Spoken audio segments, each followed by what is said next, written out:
शमशान।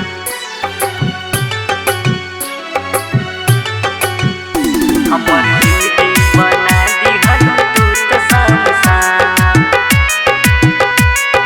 तू त शमशान। रूपम रिकॉर्डिंग स्टूडियो मधुबनी। हमर जिंदगी बना दिहलु तू त शमशान। पूरा कह लेलू सब तू तो दिल के अरमान, पूरा कह लेलू सब तू तो दिल के अरमान। हमर जिंदगी बना दिहलु तू तो शमशान, हमर जिंदगी बना दिहलु तू तो शमशान। दिहलु माटी में मिलाई हमर सजल अरमान, दिहलु माटी में मिलाई हमर सजल अरमान।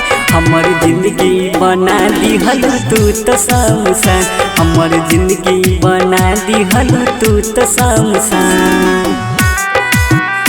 हमर जिंदगी बना दिहलु तू त शमशान। Singing by Rahul Kumar.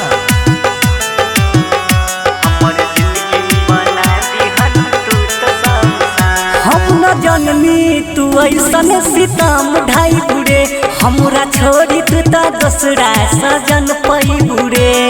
सजन पईबुरे, सजन पईबुरे। हम न जननी तू ऐसन सीतम ढाई बुरे, हमरा छोड़ी तू तो दूसरा सजन पई बुरे। सजन पईबुरे।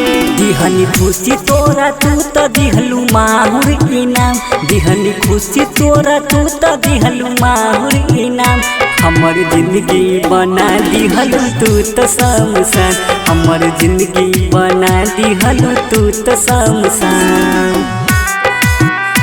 हमर जिंदगी बना दिहलु तू त शमशान। रूपम रिकॉर्डिंग स्टूडियो मधुबनी। हमर जिंदगी बना दिहलु तू त शमशान। जहिया मरब देखिए हमरा घर आई के, अपन मांग सजाइली हमर हाथ उठाई के।